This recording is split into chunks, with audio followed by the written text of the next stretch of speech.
The story begins in the quiet English countryside, at Althorpe House, the ancestral home of the Spencer family. By 1981, its stately halls had stood for nearly 5 centuries, a monument to aristocratic continuity. Visitors approaching its long drive would pass through iron gates and vast parklands, eventually reaching the great red brick mansion with its rows of tall windows, reflecting both wealth and history. For the Spencer family, Althorpe was more than a residence. It was a symbol of lineage, influence, and silent power. It was here, within this world of portraits and polished floors, that a young woman named Lady Diana Frances Spencer came of age. To the public eye, Diana appeared almost unremarkable, at least at first. She was known as a gentle, slightly awkward young woman, working as a kindergarten teacher in London, quietly living a life far removed from the pomp of Buckingham Palace. Her soft-spoken nature, her shy smile, and her evident vulnerability gave her the aura of someone ordinary, relatable, almost fragile. And so the narrative began to form. Here was the commoner bride, plucked from simplicity to marry the heir to the greatest monarchy in the modern world. The press clung to the fairy tale, spinning tales of Cinderella and destiny.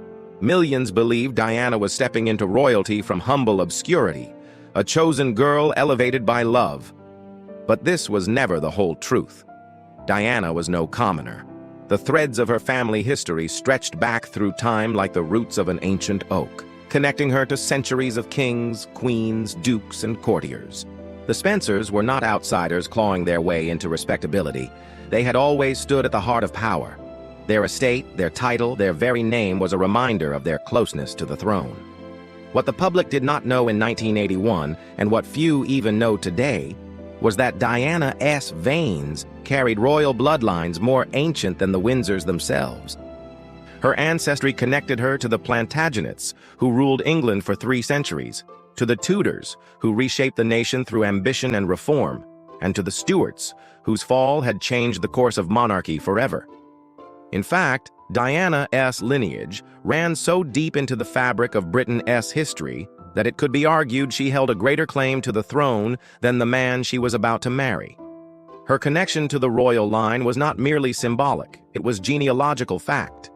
Hidden within her family tree were descendants of illegitimate royal children, quiet unions that ensured royal blood survived outside of the direct line.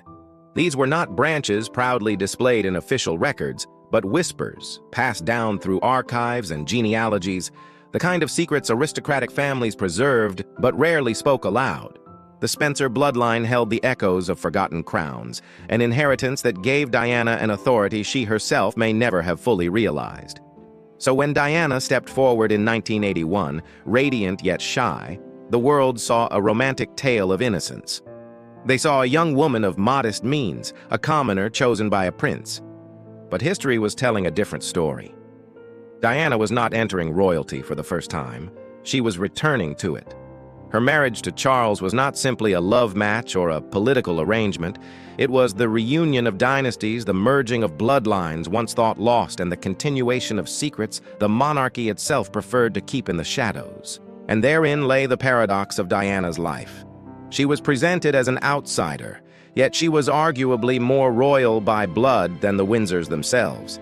She was celebrated as a fairy tale bride, yet in truth she embodied the return of a lineage stretching back to England's medieval past. She was adored for her humility, yet she carried the weight of history in her very existence. Diana's introduction to the world was packaged as a story of romance, but hidden beneath the gowns, the flowers, and the cameras was a reality far more profound, the arrival of a woman whose heritage could have rewritten the British monarchy itself. The world knew Diana as a Spencer, but few understood what that name truly meant. The Spencer family was not simply aristocratic, it was one of the most deeply rooted dynasties in English history, its branches intertwined with power, politics, and royalty itself. To speak of the Spencers was to speak of centuries of privilege, responsibility, and unbroken noble lineage. From the outside, their story was one of grandeur, Althorp, their ancestral estate, had hosted kings and queens, prime ministers and generals. Family portraits stretched along its corridors, immortalizing men and women who had stood close to the crown. They were stewards of vast estates, guardians of tradition, and confidants to monarchs. Yet behind these public faces was a web of connections far more potent, links not just to nobility, but to royalty itself. For woven into the Spencer family tree were private royal relationships, the kind history books often chose to whisper about rather than proclaim.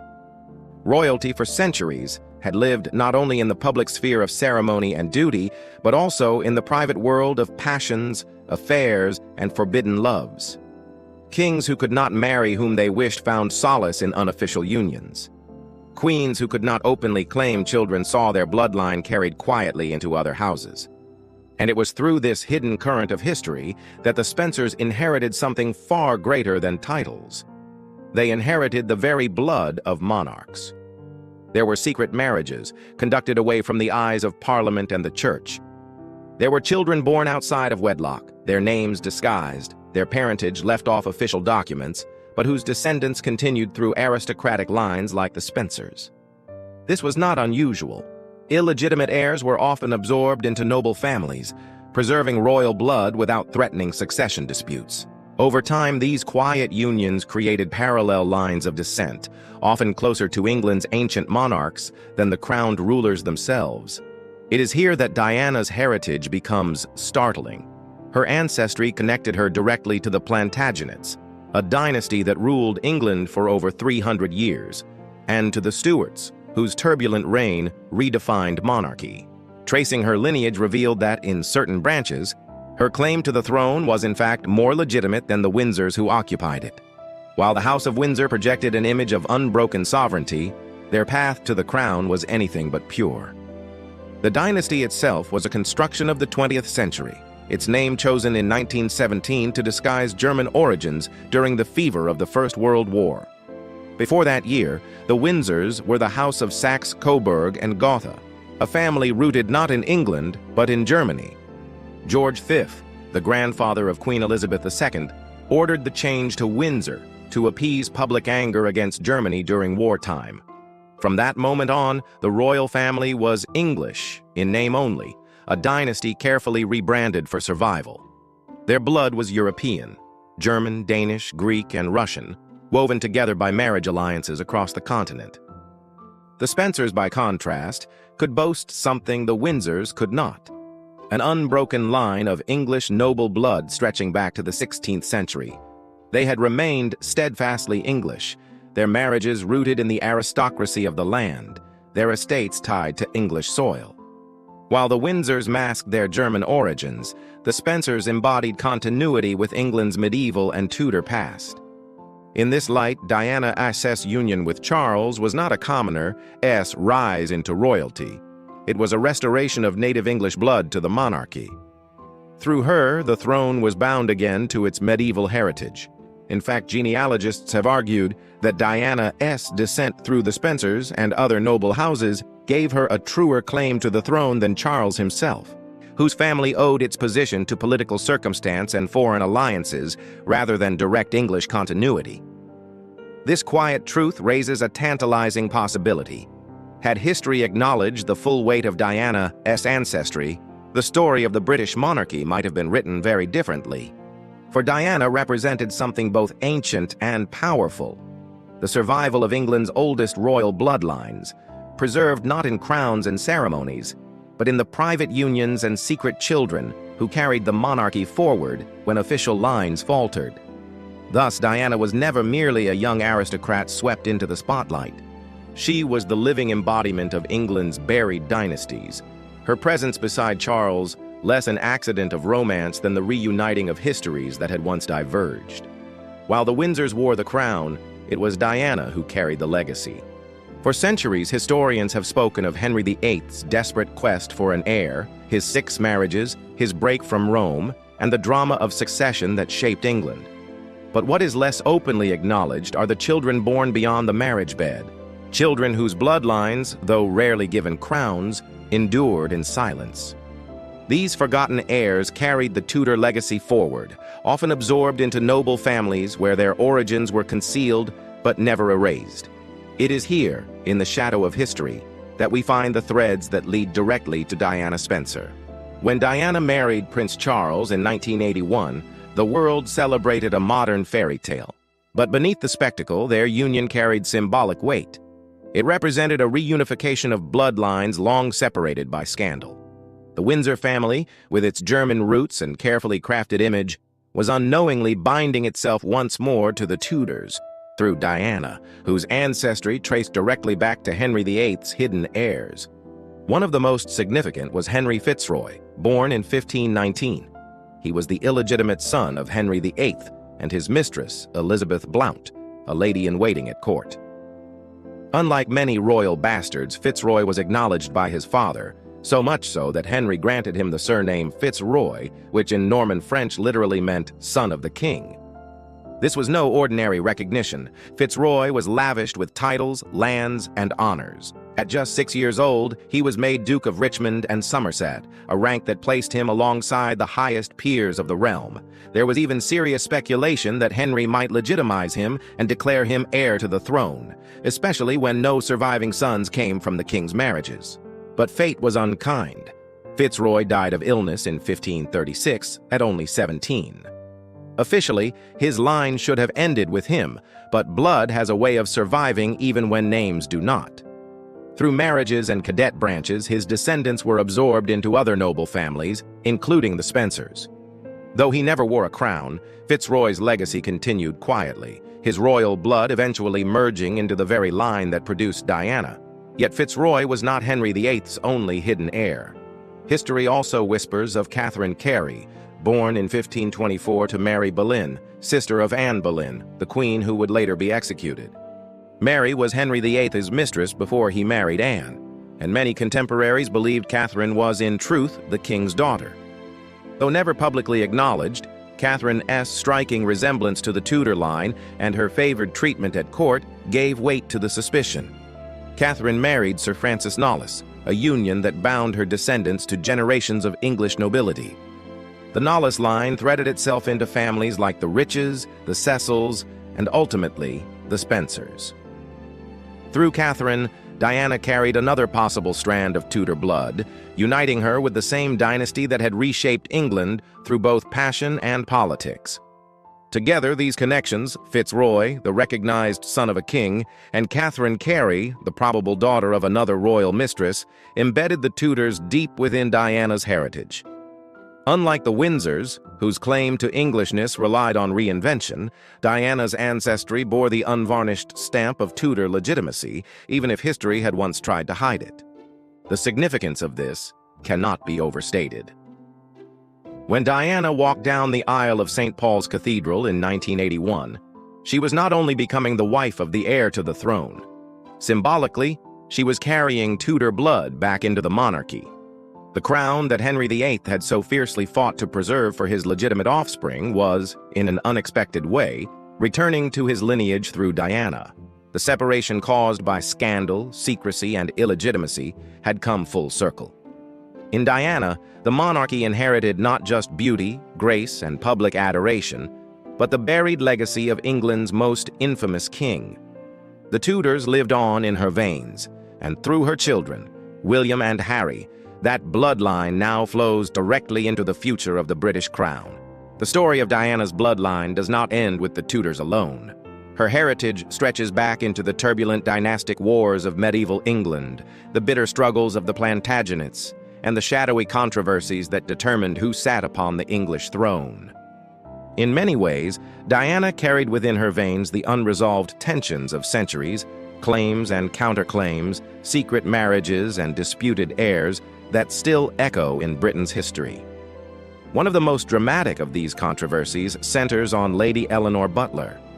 In the 1460s, as England tore itself apart in the Wars of the Roses, Edward IV of the House of York secretly entered into a marriage contract with Eleanor, the daughter of the Earl of Shrewsbury. At the time, this was not simply a dalliance, but a legally binding union, one that would later cast a shadow over the crown itself. Years later, Edward married another woman in a far more public ceremony, Elizabeth Woodville, a widow of lower birth who brought with her a large family and a dangerous factional influence. Yet if Edward's earlier marriage to Eleanor Butler was valid, then his union with Elizabeth was bigamous, and all of their children, including Edward V, were illegitimate. This revelation, championed by Richard, Duke of Gloucester, was used to justify his claim to the throne as Richard III. The Butler marriage thus ignited a chain of events that destabilized the Yorkist dynasty, plunged the realm deeper into civil war, and ultimately paved the way for the rise of the Tudors. This was the hidden scandal at the heart of the Wars of the Roses, and it lingers in the genealogies that later intersect with Diana's own lineage. But perhaps the most enduring and controversial ancestor Diana inherited comes from the Beaufort family, a cadet branch of the Plantagenets. The Beauforts were born of the union between John of Gaunt, the powerful Duke of Lancaster and son of Edward III, and his mistress, Catherine Swynford. Their children were eventually legitimized by royal decree when John married Catherine, but with one fateful caveat. The Beaufort descendants were barred from ever inheriting the English throne. This exclusion, however, did not prevent one of them, Margaret Beaufort, John of Gaunt's great-granddaughter, from becoming the mother of a king. Margaret, married as a teenager, gave birth to Henry Tudor, the future Henry VII. When he defeated Richard III at Bosworth in 1485, he founded the Tudor dynasty. Yet his claim to the throne rested on shaky ground, a barred line of descent, tenuous legitimacy, and victory in battle rather than indisputable right. It is from this precarious heritage that Diana also descends. The Beaufort blood, carrying both the grandeur of Edward III's line and the taint of exclusion, flows directly into the Spencer family. This meant Diana's ancestry was entwined with the very controversy upon which the Tudors themselves were founded, a reminder that the Crown of England has always rested on fragile claims, legal technicalities, and contested inheritances. Through the Eleanor Butler scandal, Diana's lineage touched the bitter rivalries of York and Lancaster. Through Margaret Beaufort, it connected her to the founding mother of the Tudors, whose determination secured her son a throne that by law he should never have possessed.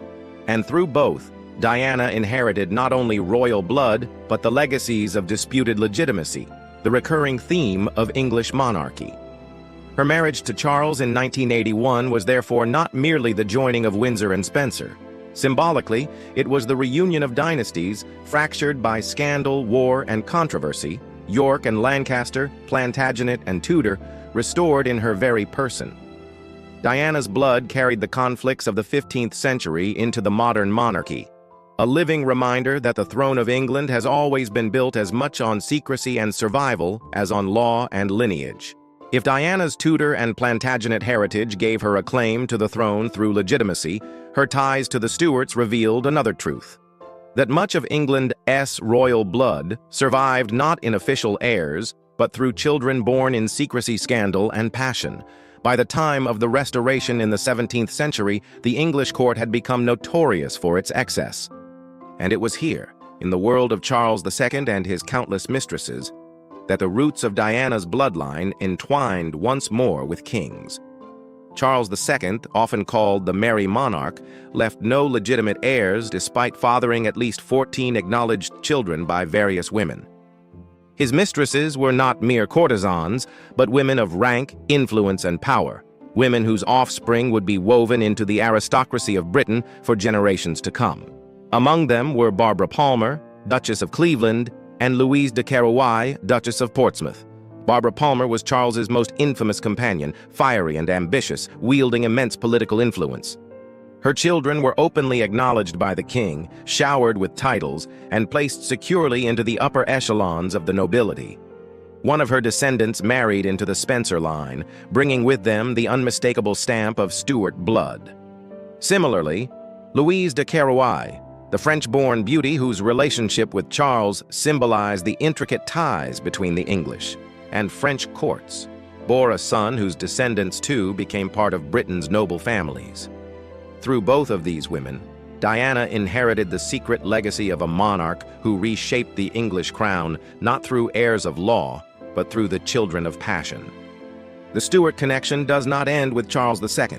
Diana's lineage also traces through Arabella Churchill, the sister of the great Duke of Marlborough and mistress to Charles's brother, the future James II. Arabella bore James several children, and while they were never recognized as heirs to the throne, their descendants were carefully married into prominent families, ensuring their blood endured in the veins of England's ruling class. The Spencer family, intertwined with the Churchills, absorbed this Stuart heritage as naturally as they had with Tudor and Plantagenet lines. By the 18th century, what had begun as secret liaisons in royal bedchambers had become absorbed into the very fabric of the aristocracy, and it was into this long entangled web that Diana was born.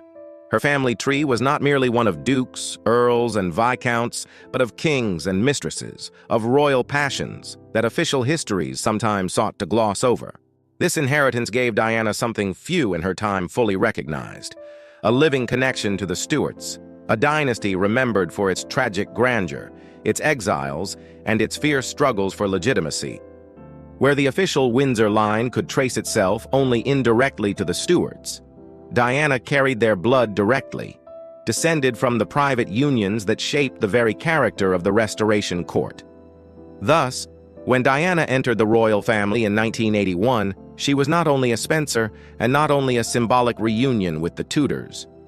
She embodied the unacknowledged Stuart legacy, the reminder that monarchy is not preserved by law alone, but by blood carried quietly through generations. In her veins flowed the fiery spirit of Barbara Palmer, the continental allure of Louise de Querouaille, and the resilience of Arabella Churchill. Diana was, quite literally, the child of both the throne and its shadows. If Diana's Tudor and Stuart heritage bound her to the tangled dynasties of England, her ancestry also carried her northward into the stormy world of Scottish royalty, a land defined by fierce independence, brutal power struggles, and a blood-soaked fight for the crown. Few figures embody this better than James Stuart, the Earl of Moray, whose life left an indelible mark on the fate of Scotland. James Stuart was no ordinary nobleman. Born an illegitimate son of James VIII of Scotland, he entered the world without the shield of legitimacy that so often determined a child's destiny in royal courts. Yet his illegitimacy did not weaken him. Instead, it sharpened his political instincts. He was the half-brother of Mary, Queen of Scots, and in a realm torn between Catholic loyalty and Protestant reform, James proved himself to be a master of survival. When Mary returned from France to claim her Scottish throne, James initially stood by her side as her most trusted advisor. But ambition and pragmatism soon eclipsed family loyalty. In the tempest of Scotland's religious and political upheaval, James orchestrated his half-sister's downfall. He played the role of power broker, rallying nobles, leveraging the Protestant cause, and ultimately forcing Mary's abdication in 1567. With her imprisoned, he assumed the role of Regent of Scotland, ruling in the name of her infant son, the future James VI, who would one day inherit both the Scottish and English crowns as James I of England. In James Stuart, the Earl of Moray, Diana inherited more than a bloodline. She inherited the qualities of a man who navigated treachery and survival with unflinching willpower, a man who proved that legitimacy was not always the deciding factor in royal politics, but cunning, resilience, and ruthlessness were. His story is one of power seized not by right but by skill, by audacity, and by the ability to read the shifting tides of loyalty. These Scottish connections gave Diana an ancestry rooted not only in pageantry, but in political rebellion. Her blood carried the legacy of those who challenged authority, who toppled monarchs, and who refused to be sidelined, even when the odds were stacked against them. In the subtle defiance Diana displayed at court, in her refusal to remain silent when tradition demanded obedience, one can trace echoes of the same independence that defined her ancestor, the Regent of Scotland.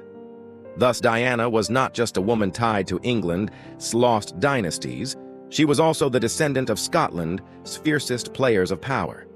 The same blood that once deposed a queen and ruled a kingdom in her stead now flowed through a young woman who, centuries later, would shake the foundations of the British monarchy in her own quiet yet undeniable way.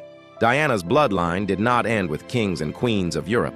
It crossed oceans, shaping not only monarchies but also republics.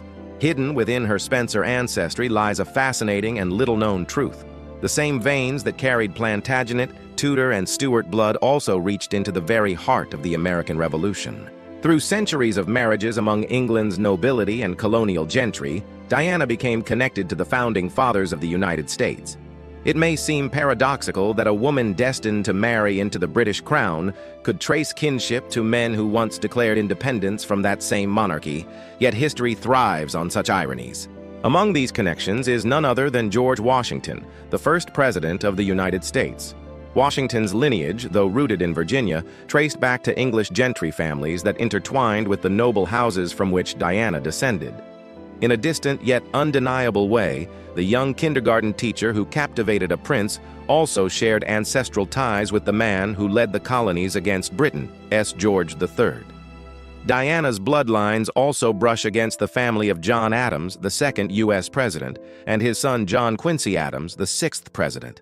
Through transatlantic marriages and the enduring pull of English noble networks, the Spencer web stretched across the Atlantic into the rising republic. In them, we see the spread of English aristocratic blood into America's most formative political dynasty. These ties were more than genealogical curiosities. They reveal how deeply England's noble families influenced the New World. The same aristocratic currents that produced generals, bishops, and dukes also seeded the leadership of a nation born in revolution. The United States, despite its fierce rejection of monarchy, found itself led by men whose ancestry whispered of noble halls and royal courts. And so, when Diana joined the House of Windsor, she carried within her not just the legacy of Britain's kings, but also a hidden kinship with America's rebels and presidents. She was at once a daughter of the old world and a distant cousin of the new, a living bridge between monarchs and revolutionaries.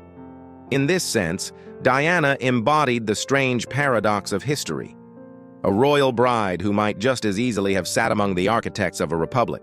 Her presence on the global stage resonated with Americans not merely because of her grace and glamour, but perhaps also because unknowingly she was one of their own, bound by blood to the founders of their nation. If Diana's ancestry seemed like a tapestry woven with accident, coincidence, and scandal, the truth is far more deliberate. The Spencers did not merely stumble into royal blood, they sought it out, cultivated it, and preserved it with a precision that bordered on dynastic strategy. For centuries, the Spencer family carefully calculated their marital alliances. Unlike some noble houses who pursued wealth, land, or political appointments, the Spencers often chose spouses who carried something far more potent: unacknowledged royal descent. Behind the facade of landed gentry, they were assembling a living archive of England's secret kings and queens. Time and again, Spencer marriages intersected with the descendants of royal mistresses, illegitimate children, and forgotten branches of monarchs. From the offspring of Henry VIII's companions to the hidden heirs of the Stuarts and Plantagenets, the Spencers absorbed bloodlines that had been barred, sometimes by law, sometimes by shame, from the official line of succession. Each union was a quiet act of preservation, a way of safeguarding royal DNA outside the brittle constraints of legitimacy. Over generations, this practice transformed the Spencers into something extraordinary, a parallel royal family. While the Windsors traced their public line through the thrones of Hanover and Saxe-Coburg, the Spencers curated a shadow monarchy, one that kept alive the bloodlines excluded from coronations yet never erased from history.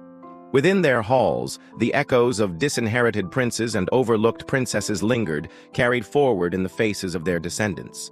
This strategy was not simply about heritage, it was about power. By marrying into noble lines that carried hidden royal ancestry, the Spencers ensured that their family would always remain within touching distance of the throne. In times of political upheaval, when dynasties fell and crowns changed hands, the Spencers remained relevant, their blood a constant reminder that alternative claims to kingship still flowed, waiting to be acknowledged. It is within this context that Diana Spencer's rise to global prominence takes on a new light. Her marriage to Prince Charles in 1981 was not just a fairy tale union of a prince and a common kindergarten teacher. It was, in a sense, the culmination of a centuries-old Spencer ambition: to restore to the monarchy the very bloodlines it had rejected. Diana's presence within the royal family symbolized the reintroduction of traits and ancestries that official history had tried to silence. Thus, the Spencers were never passive observers of English royalty. They were custodians of its shadow self, archivists of the illegitimate, protectors of the sideline. Where the monarchy drew clean lines between legitimacy and disgrace, the Spencers blurred them, weaving a secret web of inheritance that stretched across generations. In Diana, this hidden project found its most dazzling expression, an aristocratic daughter whose lineage carried both the lost heirs of the past and the possibility of reshaping the monarchy's future. The story of the Spencers is not only one of aristocratic marriages and careful alliances, it is a tale of lineage preservation, a deliberate safeguarding of royal DNA that stretched across centuries. To dismiss it as coincidence would be to underestimate the meticulous way in which bloodlines were cultivated in noble households. In fact, when examined closely, the pattern resembles something strikingly modern, a form of genetic planning. Court records, genealogical notes, and surviving correspondence show that the Spencers did not marry purely for wealth or land. Again and again, their matches reveal a striking consistency. Unions with families carrying royal blood, particularly those descended from illegitimate lines. Such marriages ensured that the crown's discarded heirs were never lost, but instead absorbed into a noble archive of genetic continuity.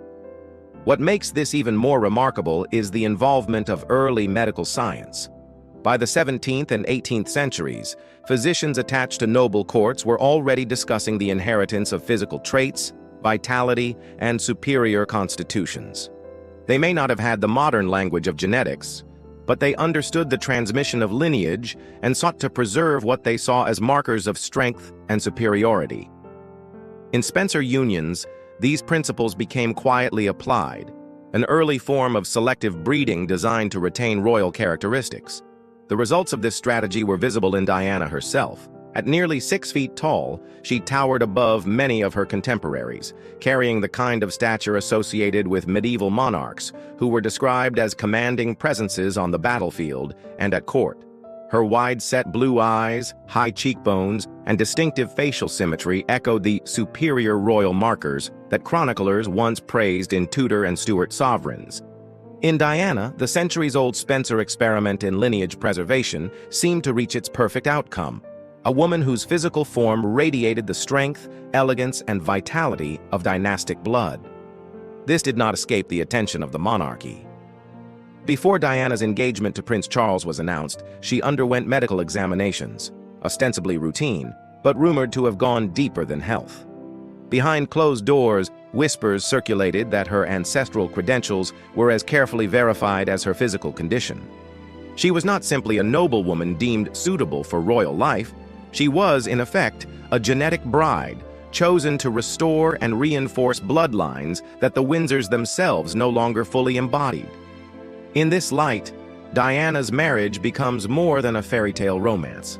It was the continuation of a centuries-long project, the deliberate weaving of hidden royal bloodlines back into the monarchy.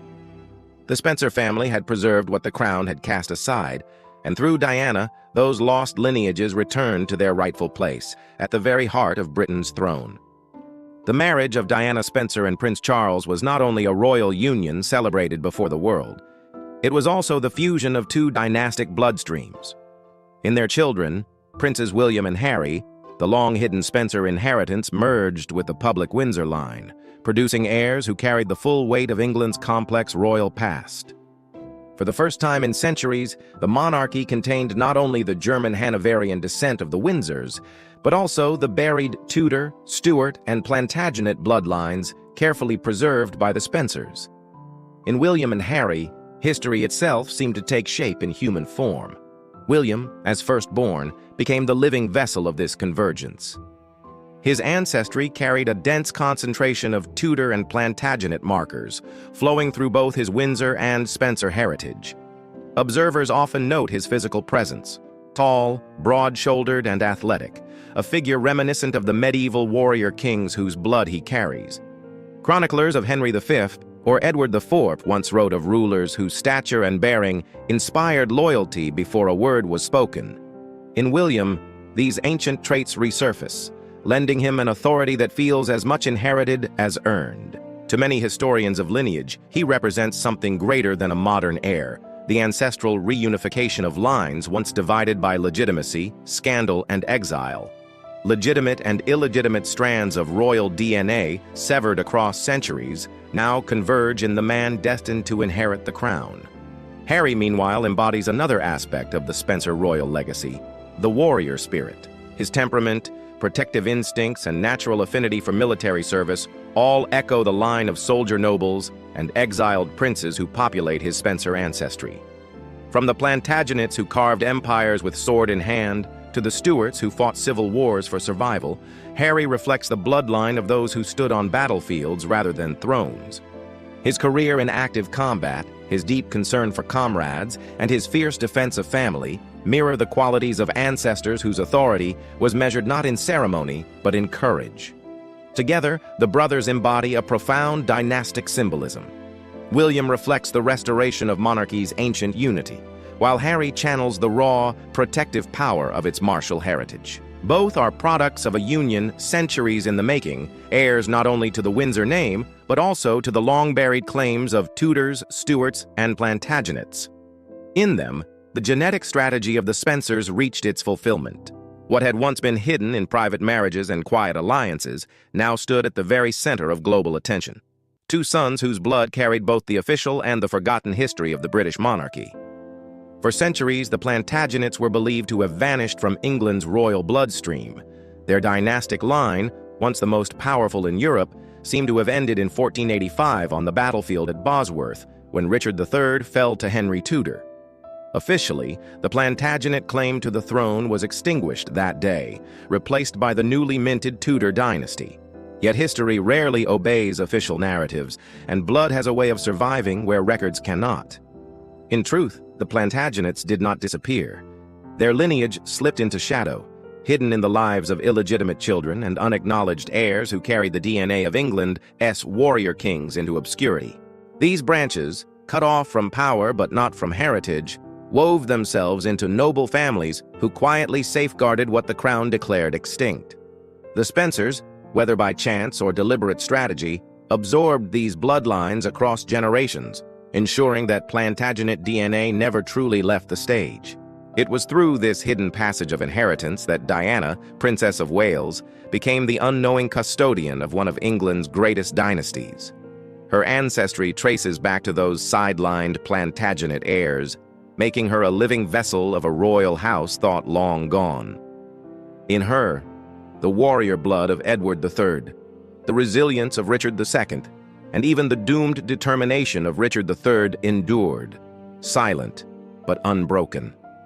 The implications of this survival are startling. When Diana married Prince Charles, she was not merely bringing noble Spencer blood into the Windsor line. She was reintroducing the Plantagenets to the very monarchy that had once erased them. And when she bore her sons, William and Harry, that legacy was sealed into the future of the British crown.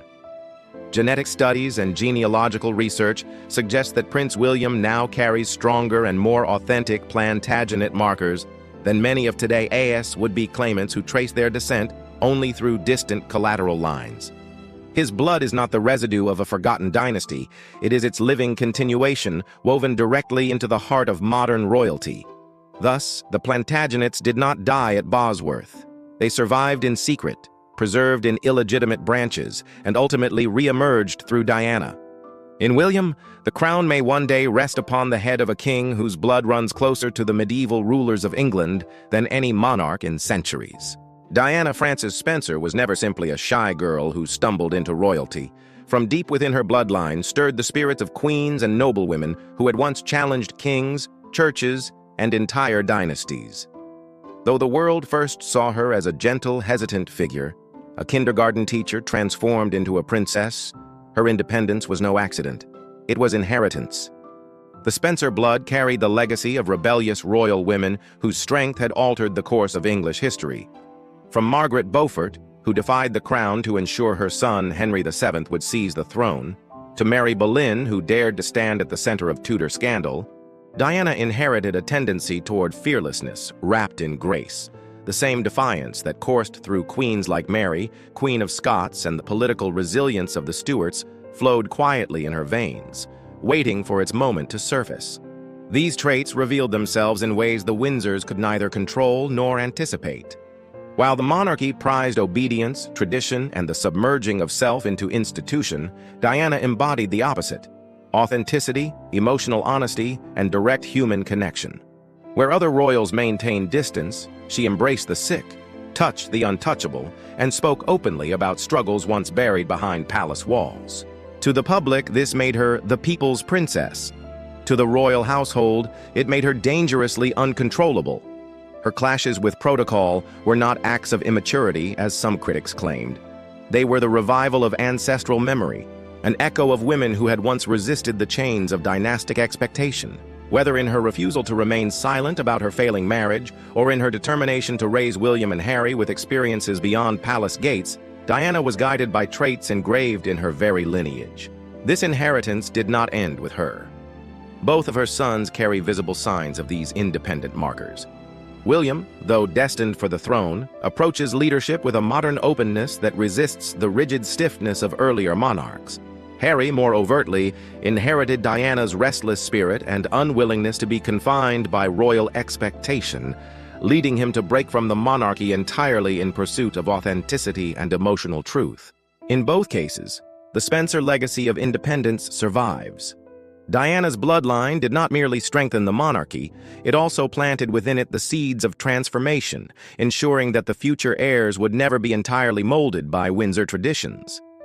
Her independence was her inheritance, and in giving it to her sons, Diana guaranteed that the spirit of rebellious queens long past would continue to shape the destiny of the crown. For centuries, the Spencer family had played a long game of survival. Unlike other noble houses that tied themselves too tightly to a single dynasty, rising with its fortunes and perishing with its downfall, the Spencers pursued a different kind of strategy.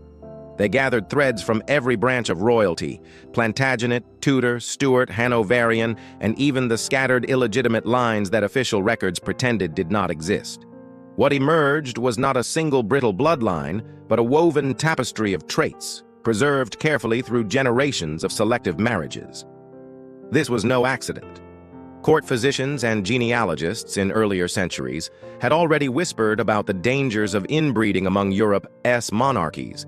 The Habsburg jaw, the fragile hemophilia gene in the Romanovs. These were cautionary tales. The Spencers avoided such decline by introducing variation while still guarding the most prestigious royal markers.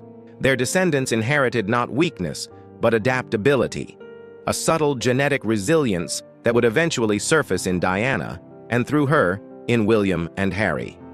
When Diana was chosen as a bride for Prince Charles, the public narrative was simple: a shy, pure-hearted kindergarten teacher who had captured the heart of the heir to the throne. But behind palace doors, the reality was more calculated. Genealogists had long tracked the Spencers' heritage, and Diana emerged not just as a suitable noblewoman, but as the perfect genetic match. She united the Windsor line with a reservoir of preserved royal DNA that stretched back further and in some ways ran purer than the Windsors themselves. In William and Harry, this strategy bore fruit. William, with his commanding height, classical features, and natural air of kingship, embodies the best of both Windsor and Spencer inheritance, an heir whose blood is both ancient and adaptable to the needs of the modern crown. Harry, meanwhile, carries forward the warrior streak that the Spencers deliberately cultivated, a legacy of independence and military service stretching back centuries. In different ways, both sons demonstrate the versatility the Spencers had preserved for generations. The world mourned Diana after her tragic death, not only because of her warmth and compassion, but also, perhaps unconsciously, because something deeper was lost. She was not merely the people's princess. She was the living vessel of centuries of carefully preserved lineage, a bridge between past monarchies and the future of the crown. In her passing, the Spencers' long-guarded genetic treasury was left to survive only through her sons. Her absence became more than personal grief. It was the silencing of a dynastic strategy that had shaped history in ways few could see. And yet, through William and Harry, the legacy endures. a living reminder that behind the romance of royalty lies a science as deliberate as any empire, with Diana as its most luminous creation.